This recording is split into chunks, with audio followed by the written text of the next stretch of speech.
Sir आपकी आवाज नहीं आ रही।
देखना अब आ जाएगी बस। हाँ सर, आने लगी। हाँ ठीक।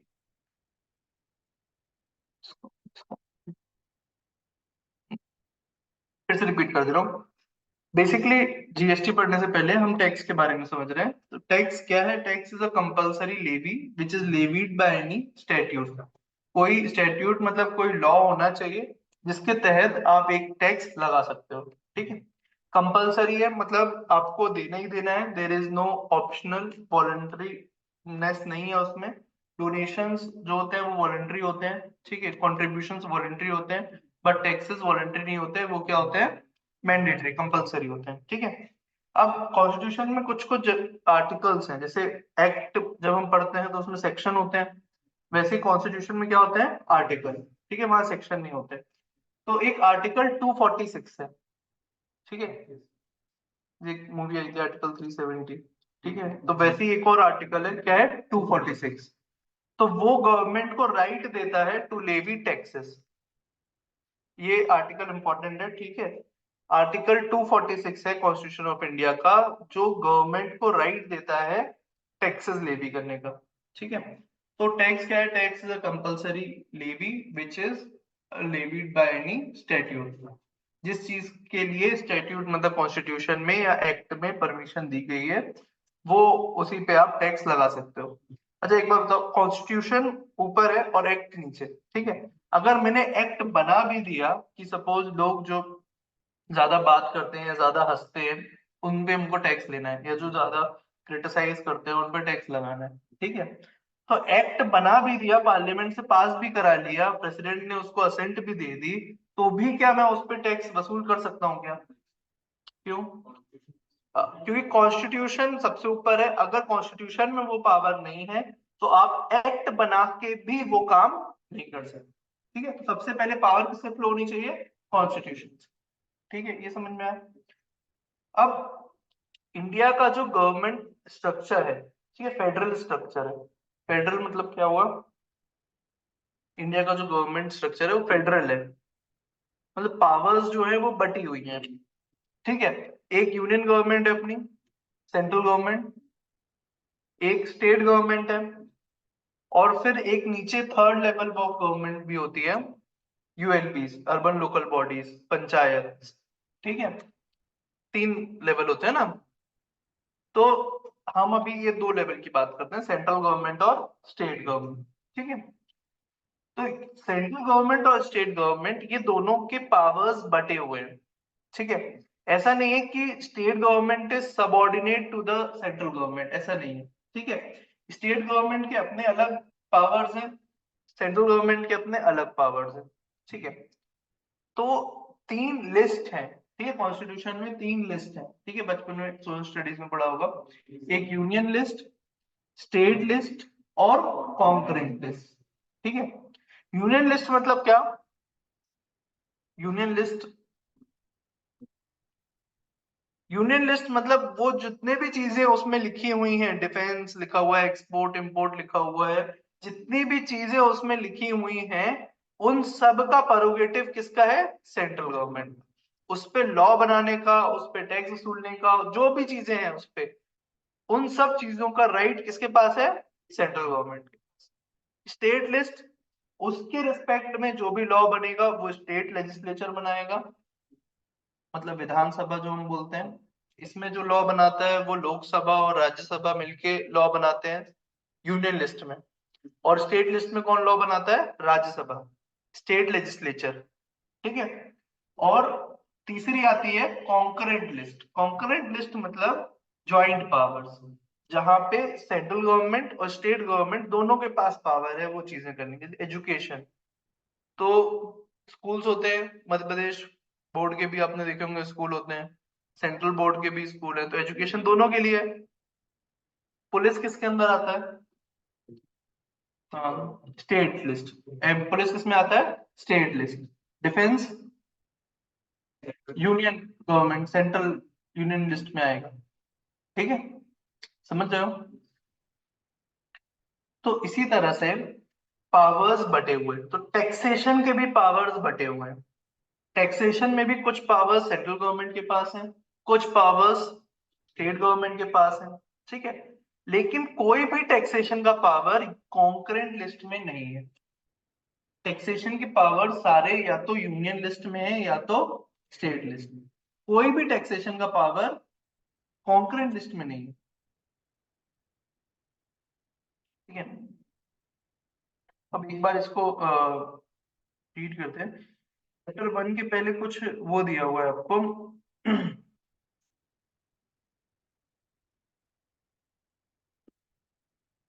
इनिशियल पेजेस है ये, बुक है सबके पास?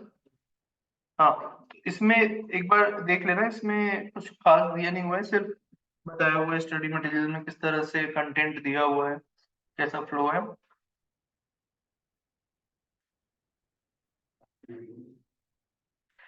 बेसिकली जो भी अपना कोर्स है वो स्टडी मटेरियल में कंप्लीट कवरेज है। ठीक है, बाकी कोई भी बुक आप रेफर करोगे तो इसी से काट छाट के वो बुक बनाई गई है शॉर्ट में। ठीक है, तो बेसिकली हम ज्यादातर पोर्शन इसी से करेंगे अपना मॉड्यूल से। जहां जरूरत पड़ी तो दूसरा अपन कोई एक्सपेरिमेंट्री और मॉड्यूल या टेक्स्ट बुक यूज करेंगे, लेकिन ज्यादातर केस में यही यूज करेंगे, ठीक है। इसका रीजन ये है क्योंकि आपका जो सिलेबस है वो यही है, क्वेश्चन कभी भी इसके बाहर नहीं आ सकता, ठीक है। और जो बाकी मॉड्यूल्स हैं, बाकी जो बुक्स हैं, उनमें क्या है, इसी चीज को तोड़ मोड़ के या काट छाट के बनाई गई है। तो उसमें हो सकता है कुछ चीज छूट रही हो जो हमारे एग्जाम में आ जाए, लेकिन इसमें कोई भी चीज नहीं छूट रही जो एग्जाम में आएगी, ठीक है। तो इसलिए इसी पे ट्रस्ट करना है हमको। ये नहीं है कि अभी अपन पढ़ रहे हैं फिर जब रिवाइज करने बैठे तो दूसरी बुक से कर लिया, फिर एग्जाम की पहले तीसरी बुक से पढ़ लिया, ठीक है। ये बस एक चीज ध्यान रखना, कभी भी आईपीसीसी में बुक्स चेंज मत करना। जिस बुक से शुरू से पढ़ रहे हो उसी से लास्ट तक पढ़ना, ठीक है। कितना भी कोई दोस्त बोल दे कि नहीं ये वाली बुक ले लो, ये बहुत अच्छी है, इसी से पूरा पेपर आया था, कुछ भी, ठीक है। क्योंकि जैसे ही आपने बुक चेंज की आपको फिर से दोबारा उतनी मेहनत करनी पड़ेगी। पहले ही डिसाइड कर लो इस बुक से हमको पढ़ना है, जिस बुक से पढ़ रहे हो उसी से समरी नोट्स बनाओ, उसी से रिवीजन करो, उसी में मार्किंग करो और उसी से लास्ट तक पढ़ो, ठीक है। बुक्स चेंज मत करना लास्ट में,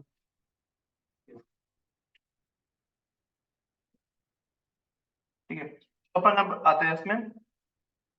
नीड फॉर टैक्सेशन मैंने बताया कि गवर्नमेंट को पैसा चाहिए, कंस्ट्रक्शन करना है, हाईवे बनाना है, डिफेंस के लिए पैसा चाहिए, मेडिकल फैसिलिटी प्रोवाइड करनी है गरीबों को, ठीक है। बहुत सारी एक्टिविटीज गवर्नमेंट करती रहती है ना, प्रधानमंत्री आवास योजना, घर देना है पुअर को, राशन बांटना है, राशन मिलता है 1 रुपए किलो, 2 रुपए किलो, तो उन सब के लिए क्या टैक्स चाहिए। तो ये जो टैक्स है दो तरह से लेवी होता है, एक होता है डायरेक्ट टैक्स और एक होता है इनडायरेक्ट टैक्स। डायरेक्ट टैक्स क्या होता है? Direct tax income tax. Asset क्या होता है? बिल्डिंग। डायरेक्ट टैक्स का एग्जाम्पल है इनकम टैक्स ना। Direct tax is not defined as income tax. Direct tax और इनडायरेक्ट टैक्स में क्या अंतर है? इनकम पे लगता है बस, एक ही टैक्स होता है तुमको, डायरेक्ट टैक्स। और इनडायरेक्ट तो इनकम पे नहीं लगता।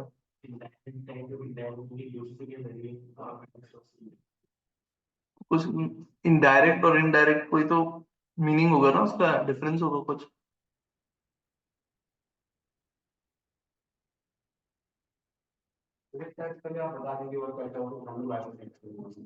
एग्जाम्पल नहीं पूछ रहा हूँ, डेफिनेशन पूछ रहा हूँ। डायरेक्ट टैक्स जो कि वसूलती है गवर्नमेंट हमसे डायरेक्टली, और इनडायरेक्ट टैक्स जो कि वो इनडायरेक्टली उनके बाहर होती हाँ। है। दूसरी चीज होगी जिससे हम कोई चीज कंज्यूम कर रहे हैं, चिप्स ले रहे हैं या फिर कुछ भी ले रहे हैं, उसमें जीएसटी इंक्लूड कर देती है, या फिर जो भी आपको जीएसटी है तो जीएसटी इंक्लूड कर देगी और इनडायरेक्टली हमसे वो वसूल लेगी। तो जो एक्चुअली में जो हम कमा नहीं भी रहे हैं, अगर हम कोई चीज कंज्यूम कर रहे हैं तो इनडायरेक्टली हम उस पर टैक्स पे कर ही रहे हैं।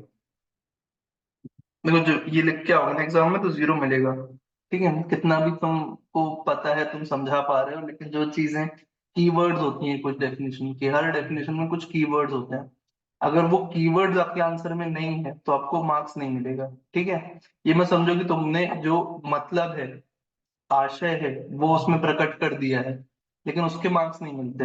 मार्क्स कब मिलेंगे? जब आप वो कीवर्ड यूज करोगे, ठीक है। तो बेसिकली डायरेक्ट टैक्स क्या होता है? डायरेक्ट टैक्स में कीवर्ड्स क्या है, देखो कीवर्ड्स में लिख के समझाता हूँ कैसे। अगर वो कैसे भी आप सेंटेंस बना रहे हो कीवर्ड्स आ जाते हैं आपके उसमें, तो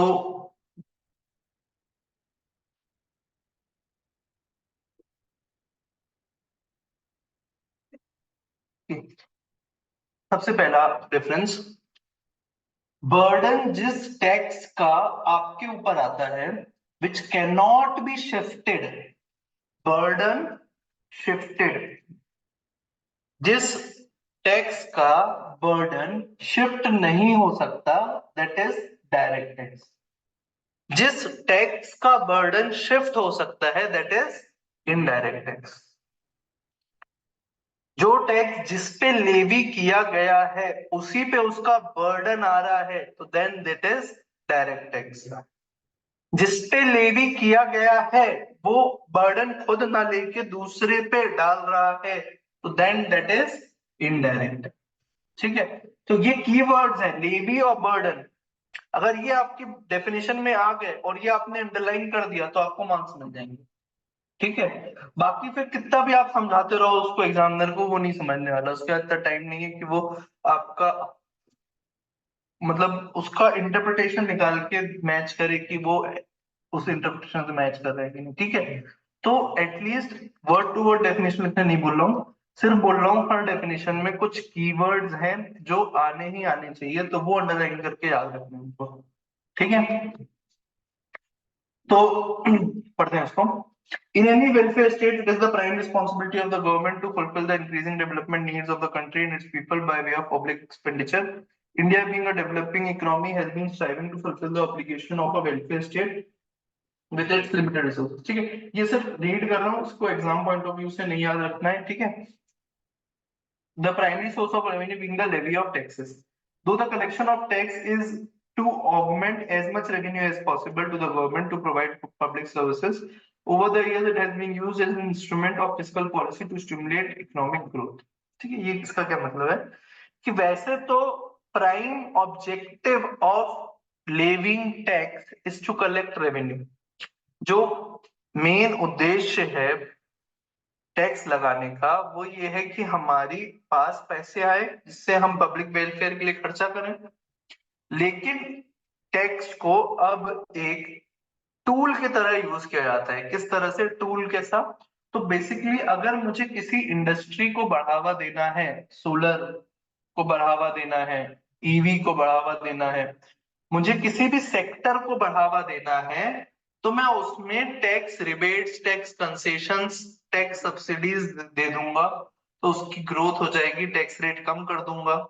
और जिस चीज को बढ़ावा नहीं देना है, सिगरेट, टोबैको, एल्कोहल, उस पे टैक्स बढ़ा दूंगा ताकि उसका कंजप्शन कम हो जाए, उसका ग्रोथ रुक जाए, ठीक है। तो टैक्स केवल और केवल उसका उद्देश्य रेवेन्यू कलेक्शन नहीं होता। ग्रोथ स्टिमुलस मतलब ग्रोथ कंट्री में, इकोनॉमी में किस सेक्टर में ग्रोथ चाहिए उसको ग्रो करना, और जहां पे हमको रिस्ट्रिक्ट करना है तो वो एज अ टूल भी यूज होता है, ठीक है। Thus, taxes are collected to fulfill the socio-economic objectives of the government. Now the question arises, what is tax? ठीक है, कुछ लोगों ने बोला था, Chanakya, Franklin D collect taxes. तो चाणक्य ने बोला था कि लोगों से टैक्स कैसे कलेक्ट करना चाहिए, तो जैसे मधुमक्खी शहद इकट्ठा करती है ना, वो जो वहां से बिना फ्लावर को दुख पहुंचाए, मतलब बहुत ज्यादा पेन ना पहुंचा के थोड़ा सा हाँ पोर्शन सक कर लेती है, नेक्टर, ठीक है। तो इस तरह से गवर्नमेंट को लोगों से टैक्स कलेक्ट करना चाहिए ताकि उनको बहुत ज्यादा दर्द भी ना हो। अगर किसी से आपने 50% टैक्स मांग लिया, 100 रुपए कमा रहे हैं, 50 रुपए टैक्स दे दो, कितना दर्द होगा उसको। हाँ, तो बेसिकली इस तरह से टैक्स कलेक्ट करो जैसे हनी बीज नेक्टर कलेक्ट करती हैं फ्लावर से। Taxes, after all, are dues that we pay for the privileges of membership in an organized society. तो फ्रैंकलिन डी रूजवेल्ट ये बाहर के थे, तो उन्होंने उसके हिसाब से बताया कि भाई आपको सोसाइटी में रहना है तो उसके अगर आपको सुखों का चाहिए, रोड चाहिए, अच्छी अच्छी मेडिकल फैसिलिटीज चाहिए, तो आपको टैक्सेस देना पड़ेगा, ठीक है। तो अब टैक्स क्या है? A tax is defined as a pecuniary burden laid upon individuals or property owners to support the government, a payment exacted by legislative authority. तो ये डेफिनेशन बहुत इंपॉर्टेंट है, ये अंडरलाइन कर लो, नहीं है बुक तो लिख लो। इसमें जो इंपॉर्टेंट चीज है वो है एग्जेक्टेड बाय लेजिस्लेटिव अथॉरिटी, मतलब कोई स्टैट्यूट से लेवी होना चाहिए। तो लेवी और स्टैट्यूट या ये लेजिस्लेटिव अथॉरिटी, ये वर्ड्स आने चाहिए, ठीक है। सिनोनिम आ सकते हैं, आप सिनोनिम लिख सकते हो, लेकिन बिल्कुल सिंपल लैंग्वेज में लिखोगे तो दिक्कत है। थोड़े से टेक्निकल शब्द हमको याद रखने पड़ेंगे, वो हमको डेफिनेशन में लिखने पड़ेंगे। तो आप लेवीड बाय स्टैट्यूट लिखो, उसका भी मतलब सेम है। एग्जेक्टेड बाय लेजिस्लेटिव अथॉरिटी ये भी लिख दोगे तो उसका भी मतलब सेम है, लेकिन एटलीस्ट इतना लिखना चाहिए, ठीक है। एग्जैक्टेड का मतलब लेवी है। एग्जेक्टेड मतलब हाँ, पेमेंट एग्जेक्टेड मतलब जिसने पेमेंट किसके थ्रू हो रही है, लेजिस्लेटिव अथॉरिटी के थ्रू, ठीक है। तो वो मतलब एग्जेक्टेड का, सपोर्टेड बाय लेजिस्लेटिव अथॉरिटी, ऐसा समझ लो।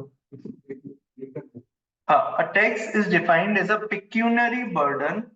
पेक्यूनरी मतलब, पेक्यूनरी एक इंग्लिश में यूज करते हैं, पेक्यूनरी पिक्यूनियरी स्पेसिफिक, ठीक है, मतलब मैं बोलूंगा कि जैसे पिक्यूनरी रिलेशनशिप होता है किसी गवर्नमेंट और सिटीजन्स का, ठीक है, या कोई यूएसपी होती है ना, तो हम बोलते हैं ये पिक्यूनरी चीज है आईटेक्स की, ठीक है, तो वो मतलब स्पेसिफिक चीज है, ठीक है।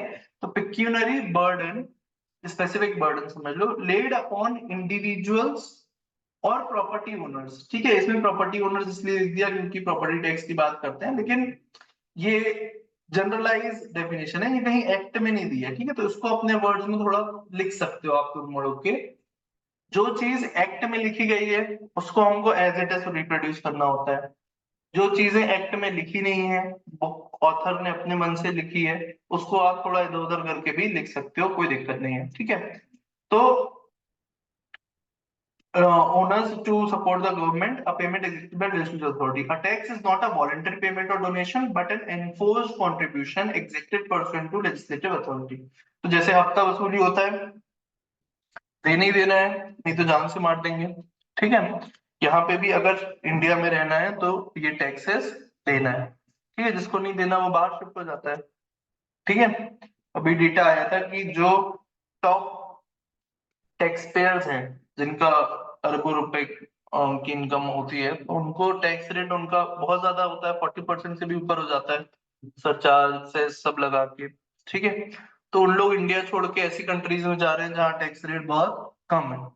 तो हर साल ऐसे बहुत सारे लोग, 500 1000 लोग इंडिया छोड़ के बाहर जाते हैं, बिकॉज यहाँ पे टैक्स रेट बहुत ज्यादा है, ठीक है। तो अब गवर्नमेंट के साथ दुविधा ये है कि गवर्नमेंट को तो टैक्स चाहिए, अब गरीबों से तो टैक्स ले नहीं सकती, तो अमीरों पे ही बर्डन आता है। तो अब अगर वो बर्डन और बढ़ा देंगे तो लोग ऐसे जाने लगेंगे, तो पूरी नुकसान हो गया। पहले अगर 40 का 35 कर देते तो कहो 35 तो मिलता, तो पूरा 35 भी चला गया ना, जब बाहर चला गया इंसान। तो ये दिक्कत होती है कि ये बेसिकली एक कंपलसरी लेवी है, कोई भी इसमें वॉलंटरी नेचर नहीं है। Tax is nothing but money that people pay to the government which is used to provide public service, ठीक है। अब ये पब्लिक सर्विस के लिए पैसा यूज होता है, ठीक है। तो क्या ऐसा है कि आपने अगर इनकम टैक्स दे दिया, जीएसटी दे दिया, तो आप बोल सकते हो कि अब मेरे घर के सामने की सड़क बना दो? Whether you get a right for the development of roads of your housing society if you are paying tax, अगर आपने टैक्स पे कर दिया तो whether you have got a right कि आपकी सड़क बननी चाहिए, आपको फ्री में हेल्थ फैसिलिटी मिलनी चाहिए, क्या कोई राइट मिलता है क्या? तो कोई भी राइट नहीं मिलता, ठीक है। हफ्ता वसूली है, तो ले लिया पैसा, अब 2 3 दिन वो शांत रहेंगे, कुछ नहीं बोलेंगे आपको, ऐसा जरूरी नहीं है अगले दिन आके फिर बोलने लगे कुछ कि नहीं यहाँ पे आपको काम नहीं करना है, वहां जाओ। हाँ, तो यहाँ पे बेसिकली गवर्नमेंट अच्छी गवर्नमेंट है अपनी, ठीक है, लेकिन क्या है, आपको राइट नहीं देती, ठीक है, कि आप जाके उनको बोलो कि मैं टैक्स तभी दूंगा तब मेरी सड़क बनेगी, तभी मैं टैक्स दूंगा, वो तो देना ही देना है आपको। आप कंप्लेन कर सकते हो, ग्रीवेंस बोल सकते हो कि ये बननी चाहिए, सजेशन दे सकते हो, बट गवर्नमेंट को फोर्स नहीं कर सकते हो कि आपके एरिया का कंट्रीब्यूशन करे, आपके एरिया का डेवलपमेंट करे सरकार उस टैक्स से। गवर्नमेंट का मन है, उसको जहां पे लगता है, उसको लगता है बिहार में ज्यादा जरूरत है डेवलपमेंट की, वहां ज्यादा करती है कि आप क्या कम करेगी, वो गवर्नमेंट का प्रोगेटिव है कि उसको कैसे स्पेंड करना है वो मनी, आपका कोई से नहीं है उसमें। As a tax payer you don't have a say on the expenditure of government, कि गवर्नमेंट कहाँ पे कितना पैसा एक्सपेंड करे और कहाँ पे ना करे, समझ में आया? A direct tax is kind of a charge which is imposed directly on the taxpayer and paid directly to the persons on whom it is imposed. A direct tax cannot be shifted by the taxpayer to someone else. ठीक है, तो ये दो चीजें आ गई इसमें, एक levy और दूसरा बर्डन। लेवी किस पे किया, जिस पर्सन पे किया उसको देना है, और वो उसका बर्डन दूसरे पे ट्रांसफर नहीं कर सकता। तो क्या लिखा है, direct tax is the kind of charge which is imposed, levy और इम्पोज्ड सिनोनिम हुए, लेवी मतलब इम्पोज्ड, ठीक है, लेवीड या imposed directly on the tax payer, जिससे टैक्स लेना है उसी पे लेवी किया, and directly paid to the government by the persons on whom it is imposed, जिससे लगाया, जिस पे लेवी किया उसी ने गवर्नमेंट को पे कर दिया, और उसका बर्डन शिफ्ट नहीं कर सकते आप किसी और पे, ठीक है, क्लियर है। मैं आपसे ये नहीं बोल सकता हूं कि आपको 1,000 रुपए देने हैं, 1,000 रुपए आप दोगे तो मुझे इनकम टैक्स आएगा 30 रुपए, तो आप 30 रुपए भी मुझे दो, मैं आपसे अपना इनकम टैक्स कलेक्ट नहीं कर सकता हूँ, तो मतलब मैं आपसे वो बर्डन शिफ्ट नहीं कर रहा हूँ, तो that is a direct tax. Sorry, अब इसी का उल्टा इनडायरेक्ट टैक्स। इनडायरेक्ट टैक्स में क्या होता है, बर्डन शिफ्ट हो जाता है। How the burden is shifted, तो एक एग्जांपल समझना, आप गए डोमिनोज पिज्जा खाने, आपने पिज्जा खाया 1,000 रुपए का, उसने बिल दिया, उसमें 1,000 रुपए प्लस जीएसटी लगा के दे दिए 5%, 1,050 रुपए का बिल बना आपका। तो ये 50 रुपए आपने डोमिनोज को दिया, ये टैक्स था, जीएसटी जो आपने डोमिनोज को दिया। अब डोमिनोज ये टैक्स किसको देगा, सरकार को, गवर्नमेंट को। तो गवर्नमेंट ने टैक्स किस पे लेवी किया होगा, गवर्नमेंट ने किसको बोला होगा कि ये टैक्स तुम्हें जमा करना है सरकार के पास, किस पे लेवी किया होगा, डोमिनोज पे। गवर्नमेंट ने टैक्स किस पे लेवी किया, डोमिनोज। क्या डोमिनोज ने अपने पॉकेट से टैक्स दिया क्या, नहीं, डोमिनोज ने तो आपसे वसूल करके गवर्नमेंट को दिया। That is why this tax is an indirect tax. जिससे लेवी किया डोमिनोज, उस पे बर्डन नहीं आया, बर्डन किस पे आया, जिसने पिज्जा खाया। तो जिस पे लेवी करते हैं उस पे अगर बर्डन आता है तो दैट इज डायरेक्ट टैक्स, जिस पे लेवी किया उस पे बर्डन नहीं आया, बर्डन किसी और पे आया, that is an indirect tax. If the taxpayer is just a conduit at every stage, the tax incidence is passed on till it finally reaches the consumer, who really bears the brunt of it. Such tax is indirect tax. The indirect tax can be shifted by the taxpayer to someone else. Taxpayer is just a medium, conduit मतलब medium at every stage. Medium मतलब basically माध्यम है tax collection का। जो Domino's है वो सिर्फ एक माध्यम है टैक्स कलेक्शन का, एजेंट है बेसिकली वो, एक तरह से गवर्नमेंट का, जो आपसे कलेक्ट करके गवर्नमेंट को पे कर रहे हैं। The tax incidence pass on हो रहा है किस पे, फाइनली जो कंज्यूमर है उस पे पास ऑन हो जाता है, who really bears the brunt of it। brunt of it मतलब बर्डन उस पे आता है जो फाइनली कंज्यूम कर रहा है, कंज्यूमर, उस पे पूरा का पूरा बर्डन आता है। तो ऐसे टैक्स को क्या बोलते हैं, indirect tax. Its incidence is borne by the consumers who ultimately consume the product or service, while the immediate liability to pay the tax may fall upon another person, such as manufacturer or provider of service or seller of goods। Tax government को पे किसने किया, Domino's ने, but burden किस पे आया, आप पे, कंज्यूमर पे। तो ये चीज लिखी है। It is also called consumption tax. They are regressive in nature because they are not based on the principle of ability to pay. Income tax में क्या होता है, प्रोग्रेसिव होते हैं, कम इनकम वालों को कम रेट ऑफ टैक्स, ज्यादा इनकम वालों को ज्यादा रेट ऑफ टैक्स। मतलब कम वालों को तो कम टैक्स देना ही पड़ेगा, बट रेट भी उनके लिए कम होता है।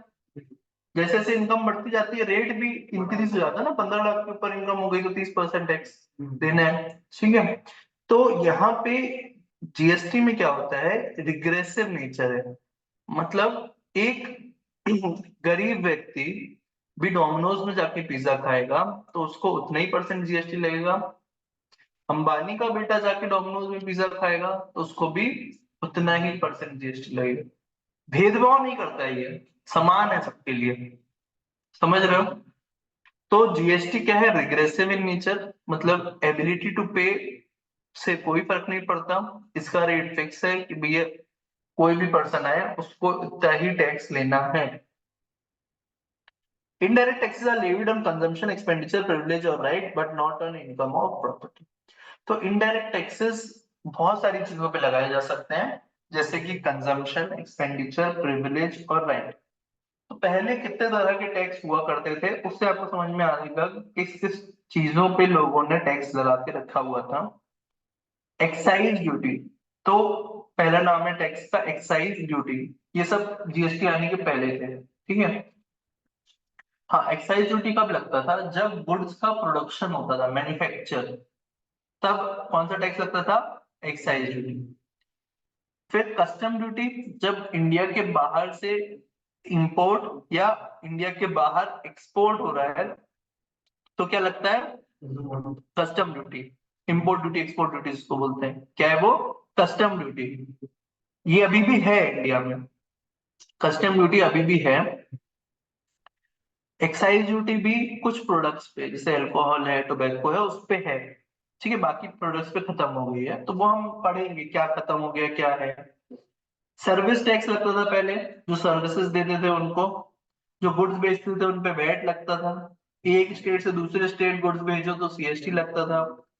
किसी भी शहर की बाउंड्री में अगर गुड्स घुसते थे तो उस पे एंट्री टैक्स, ऑक्ट्रॉय लगता था, टोल नाका, जो टोल नाके वसूली होती थी, तो वो जो रोड का टोल है वो अलग, ये ऑक्ट्रॉय, मतलब गुड्स शहर के अंदर अगर आप ले जा रहे हो तो ऑक्ट्रॉय, चुंगी नाका देना पड़ता था, ठीक है। तो ये सब टैक्सेस, मूवी देखने जाते थे तो एंटरटेनमेंट टैक्स लगता था। लॉटरी, बैटिंग, गैम्बलिंग खेलते थे तो उस पर टैक्स लगता था। होटल्स में जाते थे तो लग्जरी टैक्स लगता था। एडवर्टाइजमेंट अगर करना है आपको, फ्लैक्स लगाना है, तो उस पर एडवर्टाइजमेंट टैक्स लगता था। तो इतने सारे चीजों पे टैक्स लगते थे, अभी भी इन चीजों पे टैक्स लगता है, लेकिन एक ही टैक्स लगता है, जीएसटी। पहले इतने तरह के टैक्स लगते थे। तो ये सिर्फ इनडायरेक्ट टैक्सेस के एग्जाम्पल हैं, ठीक है। तो कभी भी आपको पूछा जाएगा इनडायरेक्ट टैक्सेस के बारे में, तो ये 4-5 नाम आपको याद रखने हैं, जो कि एग्जाम्पल्स के रूप में लिखने हैं, ठीक है। जब भी हम पढ़ रहे हैं ना कोई भी चीज, तो साथ साथ ये भी सोचते जाओ कि इस पे किस तरह का क्वेश्चन आ सकता है, ठीक है। तो अभी जो अपन ने पढ़ा उस पे क्या क्वेश्चन बन सकता है? पहला क्वेश्चन बन सकता है what is a tax, tax क्या है, ठीक है। दूसरा क्वेश्चन बन सकता है कितने तरह के टैक्सेस होते हैं? 2 तरह के होते हैं, डायरेक्ट और इनडायरेक्ट।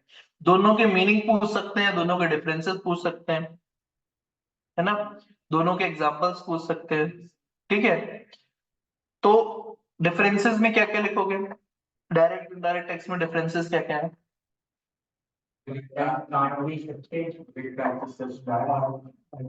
पहले वाले में जिस पे लेवी है उसको पे करना है, और बर्डन वो उसका शिफ्ट नहीं कर सकता।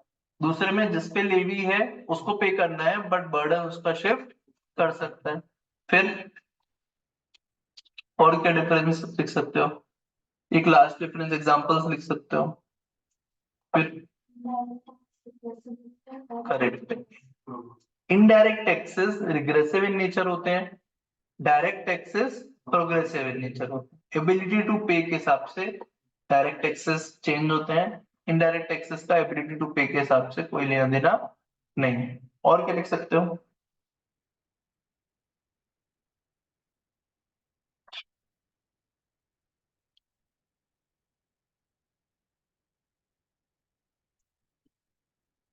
ठीक है, फिर एग्जांपल लिख सकते हो कि डायरेक्ट टैक्स का एग्जांपल हो गया income tax, property tax. Indirect tax का GST, VAT, customs, excise duty, ठीक है, ये सब।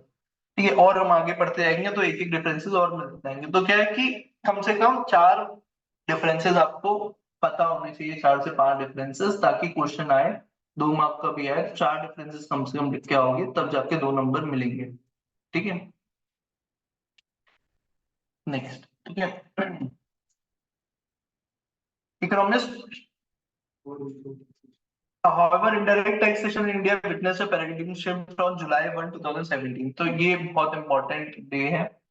जुलाई 1 को हमारा सीए डे भी होता है, ठीक है। सीए चार्टर्ड अकाउंटेंट्स एक्ट पास हुआ था 1949 में। यही दिन जीएसटी एक्ट भी पास हुआ था, पास नहीं हुआ था, इम्प्लीमेंट हुआ था। ये इम्प्लीमेंटेशन डेट है, ठीक है। डेट्स पे अपन आएंगे अभी, लेकिन ये डेट बहुत इंपॉर्टेंट है, 1 जुलाई 2017। इस डेट से देश में जीएसटी लागू हुआ, ठीक है। अब क्यों लागू करना पड़ा, क्या दिक्कतें थी, वो सब हम पढ़ेंगे वाले चैप्टर में, ठीक है। क्यों जीएसटी की जरूरत आई, क्या फायदा है जीएसटी का, क्यों पहले से क्या सही नहीं चल रहा था, ठीक है।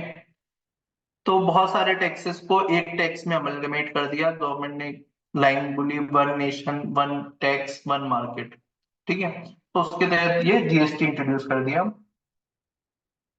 Economists world over agree that direct and indirect tax are complementary and therefore national tax structure should incorporate in itself both type of taxes, ठीक है। कुछ कंट्री में जैसे दुबई में आप जाओगे तो वहाँ इनडायरेक्ट टैक्सेस वैट है, डायरेक्ट टैक्सेस नहीं है। कुछ कंट्री में डायरेक्ट है, इनडायरेक्ट नहीं है, बहुत कम कंट्रीज, ठीक है। लेकिन एक प्रॉपर दोनों टैक्सेस कॉम्प्लीमेंट्री होते हैं एक दूसरे के, तो गुड टैक्स स्ट्रक्चर में दोनों ही शामिल होने चाहिए। The hardest thing in the world is to understand income tax. ये physicist Albert Einstein ने बोला था। Nevertheless, we are committed to ensure that your journey to India's historic indirect tax system is effortless, engaging and enjoyable. ठीक है, तो ये author में लिखा है, ठीक है, एल्बर्ट आइंस्टाइन ने नहीं बोला है। एल्बर्ट आइंस्टाइन ने सिर्फ इतना ही बोला था कि hardest thing in the world is to understand income tax। तो जो जिस फील्ड का नहीं होता उसको वो टफ ही लगता है। ओके, तो अभी तक अपन ने क्या क्या पढ़ा, अभी तक अपन ने पढ़ा कि जो भी टैक्स है वो किसी स्टैट्यूट के तहत आता है। तो इंडिया में टैक्स लगाने का स्टैट्यूट कहाँ से आया है, टू आर्टिकल 246। आर्टिकल 246 पावर देता है गवर्नमेंट को टू लेवी टैक्सेस, ठीक है। एक बार मैं पढ़ा देता हूँ आर्टिकल 246 क्या लिखा है उसमें।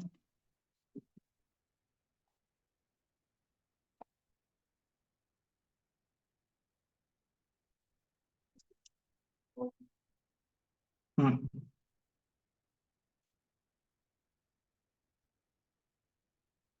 ये गवर्नमेंट को पावर देता है टैक्स लेजिस्लेचर बनाने का, ठीक है।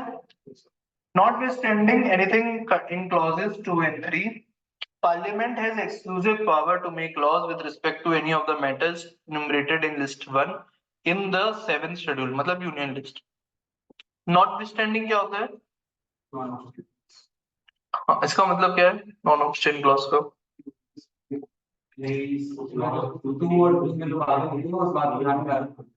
करेक्ट। 2 और 3 को ओवररूल करता है बेसिकली। 2 और 3 में जो लिखा है उससे हमको मतलब नहीं है, हम जो बोल रहे हैं वो सुनो, ठीक है। तो not withstanding anything contain in clause 2 and 3, तो वो बोल रहा है पार्लियामेंट, पार्लियामेंट मतलब क्या हुआ, हाँ, लोकसभा राज्यसभा पार्लियामेंट, इसका एक्सक्लूसिव जुरिडिक्शन है। एक्सक्लूसिव मतलब सिर्फ इन्हीं का जुरिडिक्शन है और किसी का नहीं। होता ना एक्सक्लूसिव सेल आती है अमेजोन पे किसी, तो वहीं मिलता है और कहीं नहीं मिलता है, ठीक है। तो एक्सक्लूसिव मतलब वो power to make laws with respect to any of the matter. तो यूनियन लिस्ट में जो भी मैटर्स दिए हैं वो उसके पास किसके पास एक्सक्लूसिव पावर है, पार्लियामेंट के पास। Next, notwithstanding anything in clause 3, Parliament and subject to clause 1 the legislature of any state also have power to make laws with respect to any of the matters enumerated in list 3 concrete list, ठीक है। Clause 3 में जो लिखा है उसको छोड़ दो, parliament और subject to clause 1 the legislature of any state. इसका मतलब क्या हो गया, दो चीज आ गई, नॉट विथस्टैंडिंग भी आ गया, सब्जेक्ट भी आ गया। हाँ, सब क्लॉज 1 ओवररूल करेगा सबसे पहले, सबसे प्राइम सबसे ऊपर क्लॉज 1 हो गया। अब क्लॉज 2 बोल रहा है कि कॉन्करेंट लिस्ट जो है वहां पे दो लोगों के पास पावर है। किस किसके पास, पार्लियामेंट के पास भी और स्टेट लेजिस्लेचर के पास भी, विधानसभा के पास भी पावर है, दो लोगों के पास पावर है। कॉन्करेंट लिस्ट क्या, 3 लिस्ट, दूसरी स्टेट, तीसरी कॉन्करेंट। कॉन्करेंट मतलब ज्वाइंट पावर्स। तो कॉन्करेंट के लिए दोनों के पास पावर है, किस किस के पास, पार्लियामेंट के पास भी पावर है और स्टेट लेजिस्लेचर के पास पावर है। लेकिन अगर कोई चीज यूनियन लिस्ट में दे दी गई है तो उसकी पावर किसके पास है, सिर्फ और सिर्फ पार्लियामेंट के पास, वो स्टेट के पास नहीं जाएगी। कॉन्करेंट में जो पावर है वो सबऑर्डिनेट है बेसिकली यूनियन लिस्ट के। यूनियन लिस्ट में कोई चीज दे दी तो वो पार्लियामेंट के पास ही पावर है, स्टेट कॉन्करेंट में कुछ है तो पार्लियामेंट के पास भी और स्टेट लेजिस्लेचर के पास भी। अब third clause, subject to clauses 1 and 2। अब जो मैटर बच गए वो स्टेट लिस्ट वाले, तो उसमें लेजिस्लेचर के पास एक्सक्लूसिव पावर्स है टू मेक लॉज। यहाँ पे पार्लियामेंट दखल अंदाजी नहीं दे सकती। किसके पास पूरे पूरे पावर है? स्टेट लेजिस्लेचर के पास पावर है, जो स्टेट लिस्ट में चीजें दी गई। ठीक है। Parliament has power to make laws with respect to any matter for any part of the territory of India not included in any state. इसका मतलब क्या हुआ? Notwithstanding that such matter enumerated in state list. Enumerated in the state list. इस line का मतलब क्या हुआ? हाँ, सर पार्लियामेंट के पास पावर है यूनियन टेरिटरीज के लिए लॉज बनाने के लिए, भले ही उसके बारे में कुछ भी लिखा हुआ हो स्टेट लिस्ट में, लेकिन उसको हम मतलब उसको ओवररूल करेगा पार्लियामेंट। उससे मतलब नहीं पड़ता कि क्या लिखा है उसमें स्टेट लिस्ट में। हाँ, तो बेसिकली ये लिखा है कि अगर कोई टेरिटरी है इंडिया की जो स्टेट का पार्ट नहीं है, किसी भी स्टेट का पार्ट नहीं है, ठीक है, सपोज, हाँ जब, हाँ वो तो यूनियन टेरिटरी हो गई, ठीक है। यूनियन टेरिटरीज के अलावा भी अगर बात करें तो सपोज एक आइलैंड है जो केरला से 20 किलोमीटर की दूरी पे है, ठीक है, लेकिन वो केरला स्टेट का हिस्सा नहीं है, इंडियन टेरिटरी में आता है। इंडिया की टेरिटरी अपन देखेंगे अभी कहां से कहां तक है, ठीक है। तो वो आइलैंड में भी जो लॉज बनाने हैं, भले ही वो स्टेट लिस्ट में आते हैं, लेकिन उसका पावर किसके पास है? सेंट्रल गवर्नमेंट के पास, पार्लियामेंट के पास। कोई भी टेरिटरी जो स्टेट का हिस्सा नहीं है, उस टेरिटरी के लिए पूरे के पूरे पावर किसके पास है? पार्लियामेंट के पास, ठीक है, चाहे वो मैटर स्टेट लिस्ट में हो, यूनियन लिस्ट में हो, कॉन्करेंट लिस्ट में हो, कहीं पे भी हो। हाँ, ठीक है, ये क्लियर हो गया एक चीज। आर्टिकल 246 ये इंपॉर्टेंट आर्टिकल है। 4 आर्टिकल बस कॉन्स्टिट्यूशन के मैं बताऊंगा जो याद रखने हैं आपको। इसमें पहला आर्टिकल आज बताया मैंने 246, ठीक है। एक 246, एक 246 ए बताऊंगा, एक 269 बताऊंगा, 269 ए और 279। 5 आर्टिकल बताऊंगा जो याद रखने हैं हमको, जो आते हैं एग्जाम में, ठीक है। 246 में नोटिस हाँ हाँ, 240 मैं अभी बता दूंगा, आगे आएगा तो पांचों आर्टिकल्स को समराइज करके लिखवा दूंगा, ठीक है। अब genesis of GST in India, ठीक है, जीएसटी का जन्म कैसे हुआ इंडिया में? तो देखो यहाँ पे टाइमलाइंस बहुत ज्यादा इंपॉर्टेंट नहीं है। जो डेट्स 2-3 इंपॉर्टेंट है वो बता दूंगा। पहली डेट बता दी 1 जुलाई 2017। 2-3 डेट और आएंगी, वो बस याद रखना है। सारी डेट्स याद रखने की जरूरत नहीं है, वो सिर्फ स्टोरी है, ठीक है। तो कोई भी टैक्स लॉ कैसे आ रहा है? तो कोई भी tax law by way of act आता है।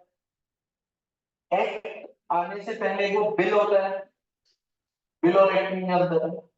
बिल पास नहीं हो पा रहे।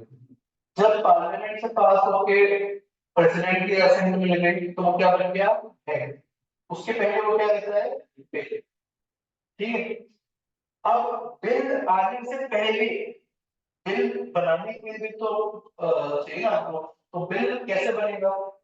तो बिल बनाने के लिए कमेटी से गठन होता है।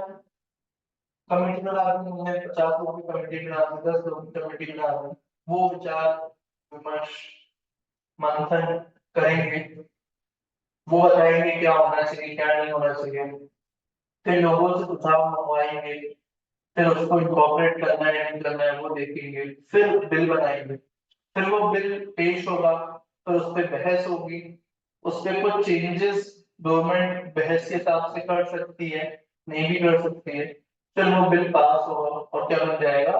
Act, ठीक है। तो हमने पहले देखा कि जो इनकम टैक्स है वो तो यूनियन लिस्ट में आता है, सेंट्रल गवर्नमेंट के पास पावर है, कोई दिक्कत नहीं है। जीएसटी जो है वो किस पे लगने के लिए प्रपोज हुआ? जीएसटी किस पे लगता? नाम से गुड्स एंड सर्विसेज टैक्स। किस पे टैक्स लेवी होना था? गुड्स और सर्विसेज पे। माल दोगे बेचोगे, सर्विसेज दोगे तो उस पे टैक्स लगना था। अब हम ने लिस्ट उठाई, देखा कि कौन सी लिस्ट में फॉलो होता है, यूनियन लिस्ट, स्टेट लिस्ट या कॉन्करेंट लिस्ट। तो तीनों में कॉन्करेंट में तो कोई टैक्सेशन की पावर्स नहीं है, तो उसको हटा दो। दो लिस्ट बची, यूनियन और स्टेट। ठीक है। अब यूनियन लिस्ट में लिखा था कि मैन्युफैक्चर अगर गुड्स हो रहा है तो उस पे पावर किसके पास है, सेंट्रल गवर्नमेंट के पास। अगर गुड्स सेल किए जा रहे हैं, सेल्स टैक्स वैट, उसकी पावर किसकी है, स्टेट गवर्नमेंट के पास। तो पहले क्या था, सर्विसेज पे टैक्स लगाना और मैन्युफैक्चर पे टैक्स लगाने का काम सेंट्रल गवर्नमेंट का था। स्टेट गवर्नमेंट का काम था गुड्स अगर बेचे जा रहे हैं तो उस पे टैक्स लगाना, एडवर्टाइजमेंट पे टैक्स लगाना, लॉटरी पे टैक्स लगाना, ये सब किसमें था, स्टेट लिस्ट में। ठीक है। सेंट्रल सेल्स टैक्स में बात है। हाँ, सेंट्रल सेल्स टैक्स उसमें था इंटर स्टेट मूवमेंट पे, लेकिन लगाती सेंटर थी, कलेक्ट स्टेट गवर्नमेंट ही करती थी उसको।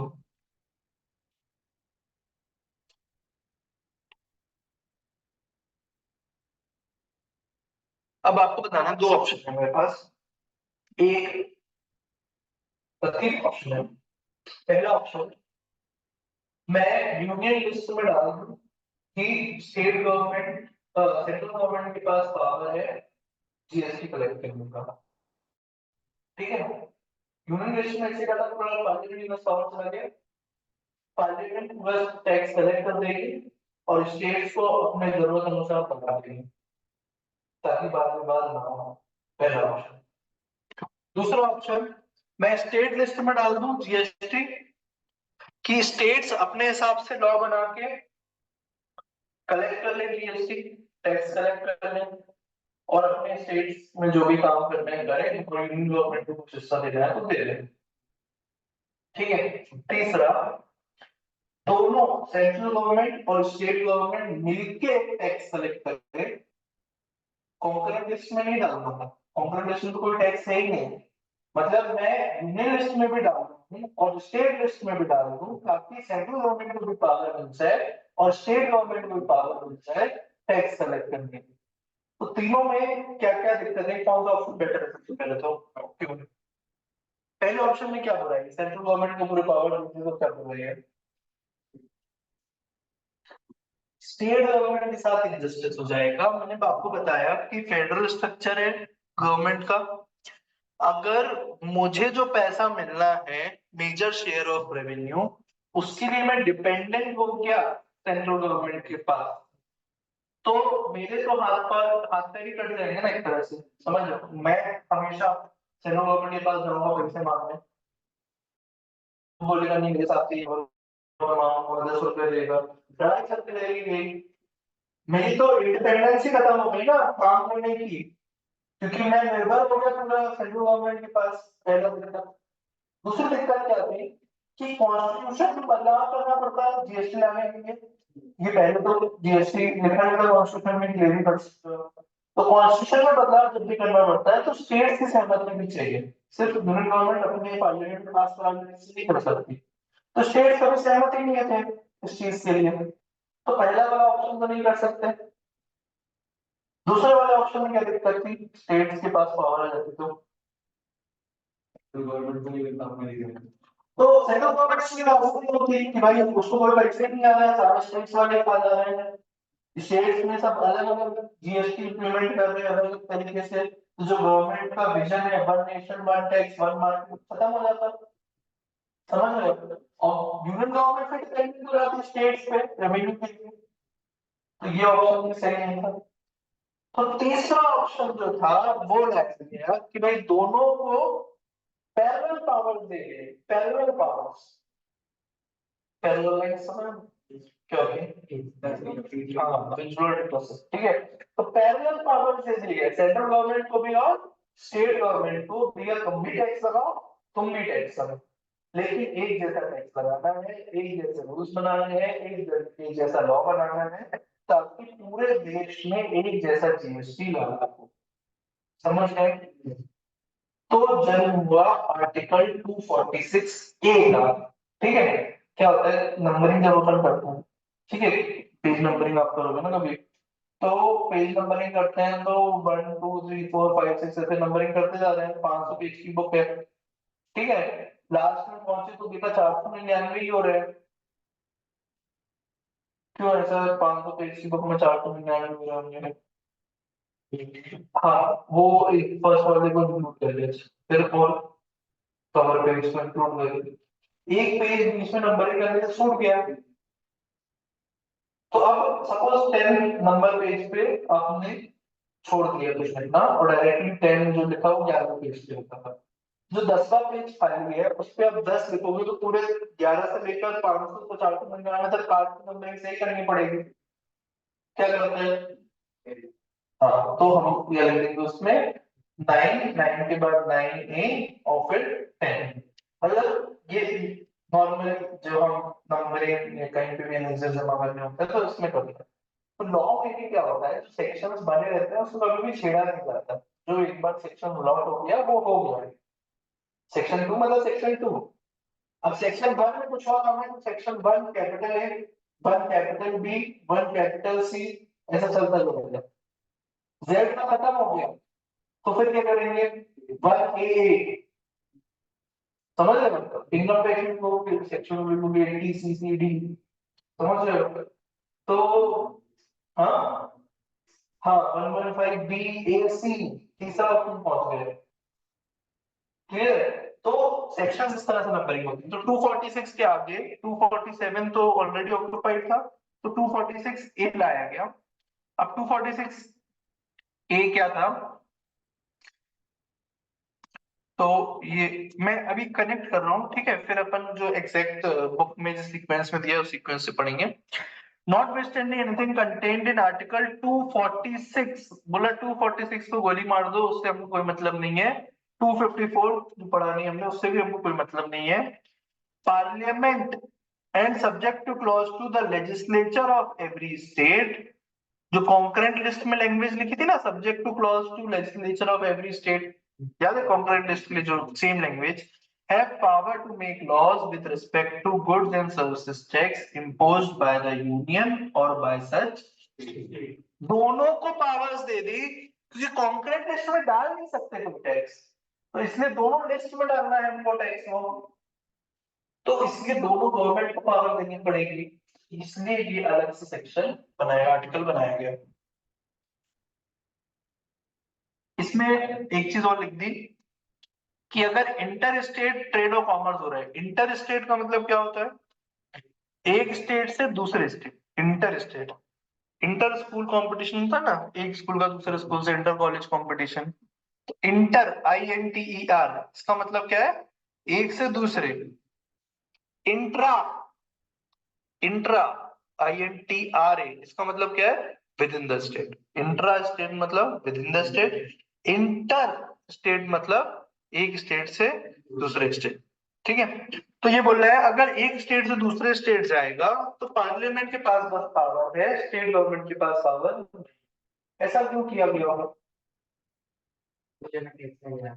दोनों लड़ते हैं ना, वो बोलता नहीं हमको टैक्स लगाना है, ये बोलता नहीं हमको टैक्स लगाना है, तो इसलिए बोला कि तुम दोनों साथ में कम टैक्स लगा रहे हैं, हम दे देंगे तुमको तुम्हारा हिस्सा, ठीक है? तो इंटर स्टेट अगर ट्रांजैक्शन होगा तो उसके लिए पावर किसके पास है, सेंट्रल गवर्नमेंट के पास, पार्लियामेंट के पास, ठीक है?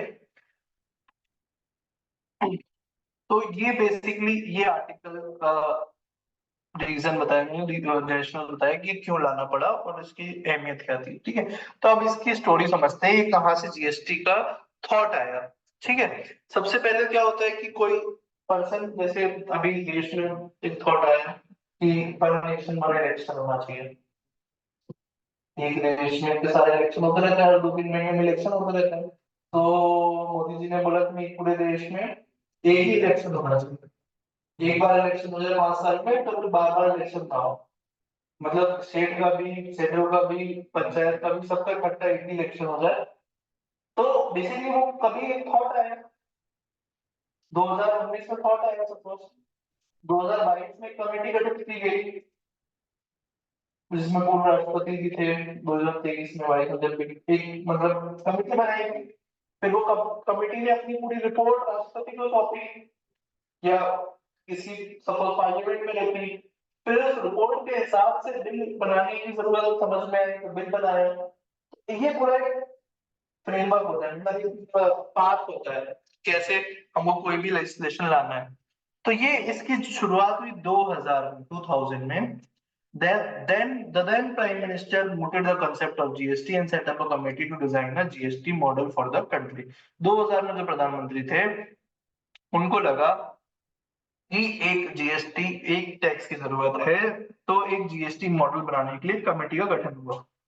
2003 में सेंट्रल गवर्नमेंट ने टास्क फोर्स बनाई on fiscal responsibility and budget management, which in 2004 strongly recommended fully integrated GST on national basis. तो इनने भी अपने सुझाव में दे दिया कि भैया कंट्री में होना चाहिए जीएसटी ऐसा कुछ। Subsequently, the then Union Finance Minister P. Chidambaram, while presenting the Union Budget 2006-07, announced that GST would be introduced from 1st April 2010. 2006-07 की बजट स्पीच में इन्होंने घोषणा कर दी कि 2010 में हम जीएसटी ले आएंगे। Since then, GST missed several deadlines and continued to be shrouded by the clouds of uncertainty. तो क्या होता है, जीएसटी लाने के लिए सारे स्टेट्स को मनवाना था कि भाई आप राजी हो जाओ जीएसटी के लिए, और स्टेट राजी नहीं थे। क्यों राजी नहीं थे? क्योंकि जीएसटी आने के बाद उनका जो रेवेन्यू है वो बहुत सारा पावर उनकी छिन जा रही थी। तो जैसे पेट्रोलियम में सबसे ज्यादा टैक्स आता है, लिकर में सबसे ज्यादा टैक्स आता है, तो ये इनका मेन सोर्स ऑफ रेवेन्यू था जो कि खत्म हो जाता। जो भी टैक्स कलेक्ट होता आधा आधा होता था, आधा सेंट्रल गवर्नमेंट के पास जाना था, आधा स्टेट गवर्नमेंट के पास जाना था। तो कोई भी स्टेट तैयार ही नहीं थी कि जीएसटी के लिए हम राजी हैं। जिन स्टेट्स का रेवेन्यू बहुत कम था वो तैयार थे, जिनका रेवेन्यू इन चीजों से बहुत ज्यादा था वो तैयार नहीं। तो बड़े बड़े स्टेट्स तैयार थे, मध्य प्रदेश तैयार था कि हमको जीएसटी इंप्लीमेंट करना है। तभी 2010 की डेडलाइन थी, वो पूरी नहीं हो पाई। फिर एनडीए गवर्नमेंट आई 2013 में, है ना, 13 में NDA government, Modi ji NDA है ना, बीजेपी बीजेपी के ऊपर कुछ नहीं पता है ना।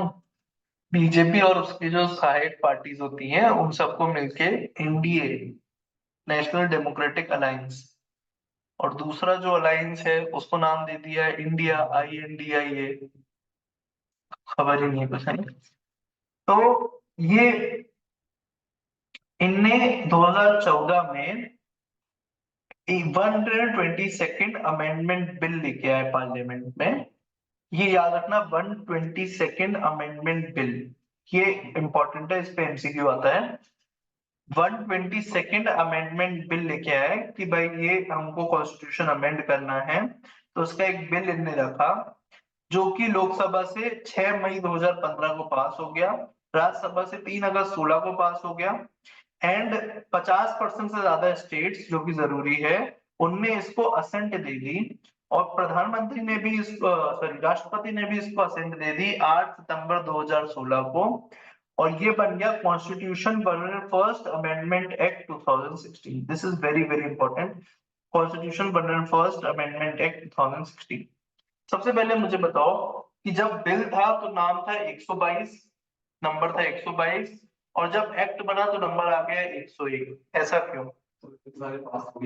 हाँ, तो ऐसे बहुत सारे बिल है जो पास नहीं हुए हैं, तो इसलिए बिल का नंबर तो 122 का चल रहा है, बट एक्ट बना वो क्या है, 101। मतलब 21 बिल ऐसे रहे होंगे जो पास नहीं हुए।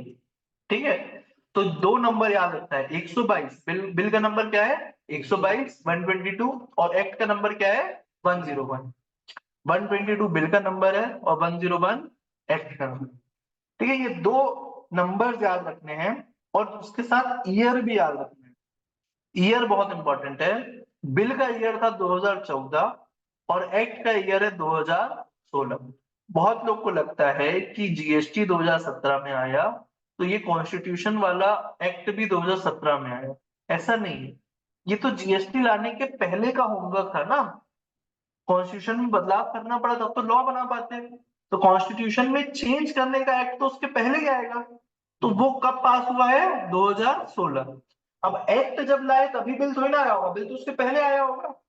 तो बिल कब आया 2014, 2014 में बिल आया, 2016 में एक्ट बना, 2017 से जीएसटी इंप्लीमेंट हुआ।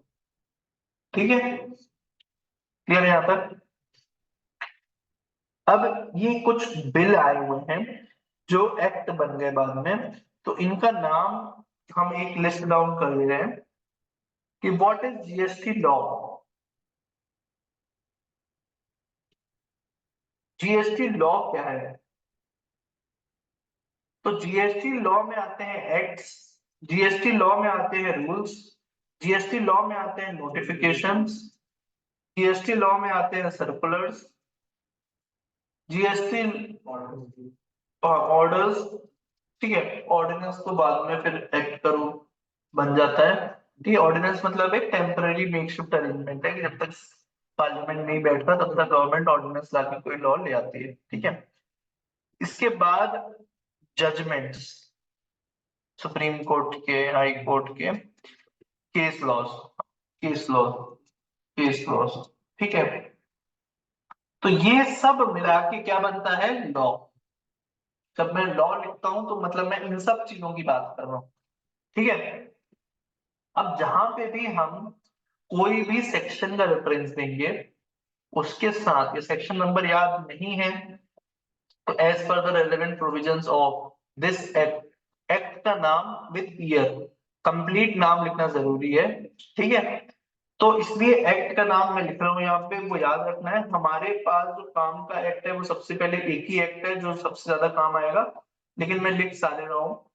सबसे पहला है central goods and services act 2017। ठीक है, ये लिखते जाना। उसके बाद है state goods and services tax act 2017। State मतलब हर स्टेट का अलग अलग है। हाँ सर्विसेज के बाद टैक्स है कि वो है बताओ। हाँ, टैक्स है। उसके बाद है integrated goods and services tax act 2017। Union, इसको पहले लिख लेना उसके बाद में।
ठीक है, ठीक है। तो इसी के रूल्स भी हैं, तो रूल्स सीजीएसटी रूल्स हो गए इसके, ठीक है, पूरा नहीं लिख रहा हूँ।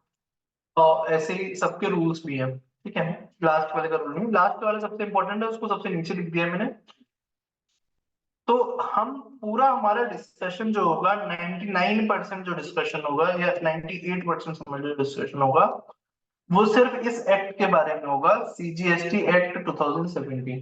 पूरा कोर्स में हमारा जो एक्ट है और पूरा जीएसटी लॉ में भी बेसिकली जो एक्ट है, वो सबसे ज्यादा प्रोविजंस इसी में है। इसी को कॉपी पेस्ट करके एसजीएसटी एक्ट बनाया गया और यूजीएसटी एक्ट बनाया गया है। आईजीएसटी में इंटर स्टेट रिलेटेड प्रोविजंस है, मतलब सबका रिलेवेंस एक बार बता देता हूँ एक्ट का, कि इतने एक्ट क्यों लगे हमको, एक एक्ट क्यों नहीं बना जीएसटी एक्ट। तो बेसिकली सबके पावर्स मैंने बताया अलग अलग है, सेंट्रल गवर्नमेंट के अलग पावर्स, स्टेट गवर्नमेंट के अलग पावर्स। तो सेंट्रल गवर्नमेंट ने जो पार्लियामेंट में पास किया है, उसका नाम क्या था, central goods and services tax act, CGST बोलने होता, ठीक है।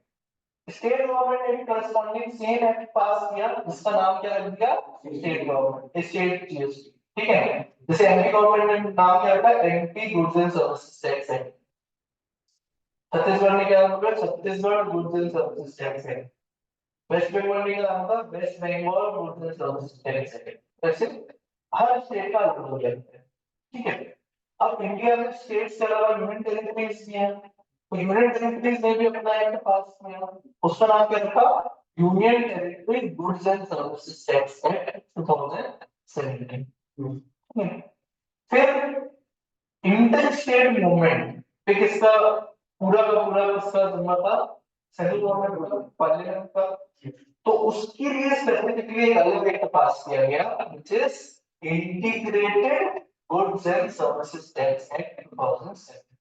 एक स्टेट से दूसरे स्टेट अगर गुड्स जाएंगे, ये सीजीएसटी और एसजीएसटी तो होगा एक जैसे हैं, तो ये सीजीएसटी और एसजीएसटी दोनों ही किसके लिए है, विद इन द स्टेट के लिए। जहां स्टेट नहीं है वहां एसजीएसटी के लिए क्या रहता है, यूटीएस। ये तीनों विद इन द स्टेट के लिए है। और ये आईजीएसटी जो है ये किसके लिए है, आउटसाइड द स्टेट या आउटसाइड द यूनियन टेरिटरी। और उसके बाद जो सेस है, कंपनसेशन टू स्टेट सेस बोलते हैं इसको, ठीक है। तो ये वाला इसलिए बनाया गया है, तो ये वाला एक बनाया गया है, इसका पर्पस था कि जीएसटी आने से जो स्टेट गवर्नमेंट को नुकसान होगा, वो नुकसान की भरपाई सेंट्रल गवर्नमेंट करेगी। हम बच्चे को नोटबुक देते हैं ना, कुछ उसको दवाई देनी होती है या इंजेक्शन देना होता है, कुछ बनाने के लिए उसको देते हैं कैसे ले ले। तो इसी तरह से गवर्नमेंट ने, जब स्टेट गवर्नमेंट मान भी रहे थे, उसको बोला ठीक है, तुमको क्या दिक्कत है, तुमको ये दिक्कत है पेट्रोल का टैक्स तुमसे छूट जाएगा, एल्कोहल लिकर का रेवेन्यू छूट जाएगा, उसको हम जीएसटी के दायरे में नहीं लाते, ठीक है। कुछ स्टेट बोले नहीं फिर भी आपको लॉस हो जाएगा, उन्होंने ठीक है, जितना तुमको लॉस होगा उतना हम तुमको कंपनसेट कर देंगे। कंपनसेशन, कंपनसेशन क्या होता है, नुकसान की भरपाई। तो अगर जीएसटी आने की वजह से तुमको कुछ नुकसान हुआ, तो उसकी भरपाई कौन करेगा, सेंट्रल। कहां से करेगी, तो उसके लिए अलग टैक्स लगाएंगे, उसके बाद तो जेब में पैसे नहीं बढ़ते, तो उसके लिए अलग टैक्स लगाएगा, जिसको हम बोलते हैं कंपनसेशन सेस। गाड़ियों पे लगाते हैं, बड़ी गाड़ियों लोगे, तो एसयूवी लोगे, 350 सीसी की ऊपर की गाड़ी लोगे, कोयले पे, सिगरेट पे, टोबैको पे, इस पे क्या लगता है, कंपनसेशन सेस, जिससे ये सेल्स के नुकसान की भरपाई होती है, ठीक है। और लास्ट जो हमने पढ़ा, सबसे पहले आया constitution button first amendment act 2016। ये नहीं आता तो ये सारा नहीं आता। सबसे इंपॉर्टेंट ये था लीगल स्टेटस वाइज, हमारे लिए पढ़ाई में सबसे इंपॉर्टेंट है सीजीएसटी। तो जब भी मैं कोई सेक्शन बोल रहा हूँ वो हमेशा किस एक्ट का होगा, सीजीएसटी। तो आप जब भी लेकिन एग्जाम में सेक्शन लिखो तो साथ में एक्ट जरूर लिखना है आपको। सेक्शन लिखो या नहीं लिखो, एक्ट का नाम जरूर लिखना है, ठीक है। सेक्शन याद है अगर section 9, section 9 of CGST act पूरा full form, central goods and services tax act 2017। Section याद नहीं है, as per relevant section of relevant provision of CGST, central goods and services tax act 2017, ठीक है। छोटे छोटे चीजों में मार्क्स कट जाते हैं, तो उनको याद रखना है कि हम पूरा एक्ट का नाम लिखें विद ईयर लिखें।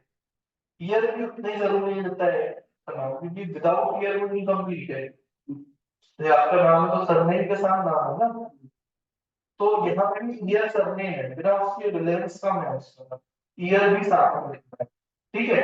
और गलत नहीं लिखना है, अगर याद नहीं आ रहा है तो मत लिखो, गलत मत लिख दो, गलत लिखो तो कोई काट देगा, समझ रहे हो? चलिए वो क्या है। हाँ, तो वो समझ जाएगा कि आप पिकअप कॉपी कर रहे हो, तो वो सब काट देगा, ठीक है। तो अगर आपको श्योर है, याद है, तो ही लिखो सेक्शन का नंबर, ईयर। अगर याद नहीं है, कुछ भी तुक्का लगा के मत लिखो, रिलेवेंट डाल दो, कुछ भी ऐसे वर्ड डाल दो जिससे आप गलत ना लिखो, ठीक है। समझ गए था? ठीक है, तो इतना एक बार रिवाइज कर लेना, फिर अपन यहाँ पे ये पूरा पढ़ लेना। ये पूरी जर्नी दी हुई है 2000 से लेकर 2017 तक की।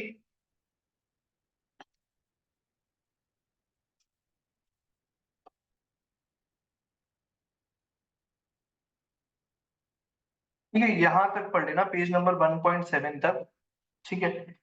जो भी समझ में नहीं आएगा मैं बता दूंगा,